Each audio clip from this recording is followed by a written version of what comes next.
अयोध्या में श्री राम मंदिर के लिए 5 सदियों का संघर्ष अब सार्थक होता दिखता है, किंतु इस मंदिर की नींव में समर्पण, त्याग, बलिदान और सामाजिक चेतना के उद्घोष की अनेक अनकही कहानियां दबी हैं। वो कहानियां जो इस मंदिर की नींव हैं, आधारशिला हैं।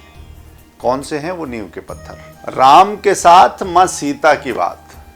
जय मां सीता से भाषण शुरू करने वाली साध्वी ऋतंभरा राम मंदिर आंदोलन का जाना माना चेहरा थी।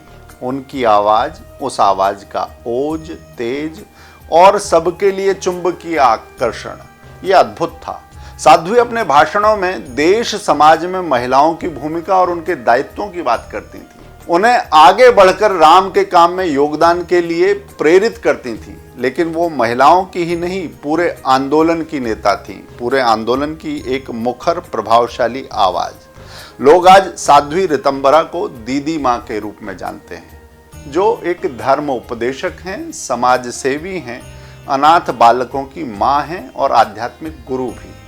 किंतु यह चित्र अधूरा है। साध्वी ऋतंभरा का जो योगदान, जो भूमिका थी, उसका सही चित्रण राम मंदिर आंदोलन में उनकी भूमिका को देखे बिना करना असंभव है। 1964 में पंजाब के लुधियाना के मंडी दोराहा में जन्मी ऋतंभरा ने 16 वर्ष की छोटी सी उम्र में हिंदू धर्म के प्रचार प्रसार और समाज सेवा के लिए अपना जीवन समर्पित कर दिया था। वो जो कहती, दिल से कहती और पूरे जोर से कहती।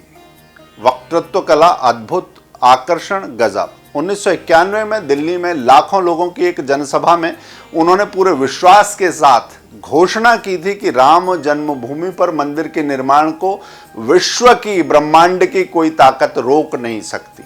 वो महिलाओं को समझाती थी कि उनके कई धर्म होंगे, जैसे पति धर्म, पुत्र धर्म, स्त्री धर्म इत्यादि, लेकिन जो सबसे महत्वपूर्ण है इन धर्मों में वो है राष्ट्र धर्म। साध्वी उस मंच से हिंदुओं का आह्वान करती थी कि राम मंदिर के लिए जात पात, ऊंच नीच सभी भेदभावों को छोड़कर एकजुट हो जाइए। इसके लिए वो उदाहरण भी बहुत सुंदर देती थी। श्री राम के जीवन से ही उदाहरण वो दिया करती थी।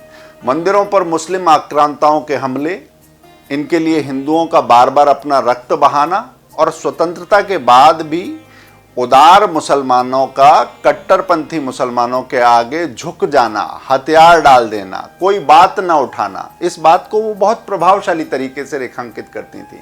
ये बात उन्हें बेचैन करती थी और ये छटपटाहट वो समाज तक लेकर गई। उनके शब्दों में इसका तीखापन साफ दिखता रहा। अब वो फिर से हिंदुत्व जागरण और समाज सेवा में पूरी तरह सक्रिय हैं।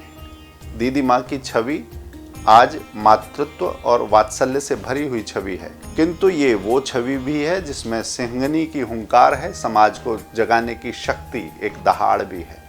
साध्वी ऋतंभरा का चित्रण केवल दीदी माँ के रूप में नहीं, राम मंदिर आंदोलन में उनकी ओजस्वी भूमिका के संदर्भ में उनका आकलन किया जाना चाहिए।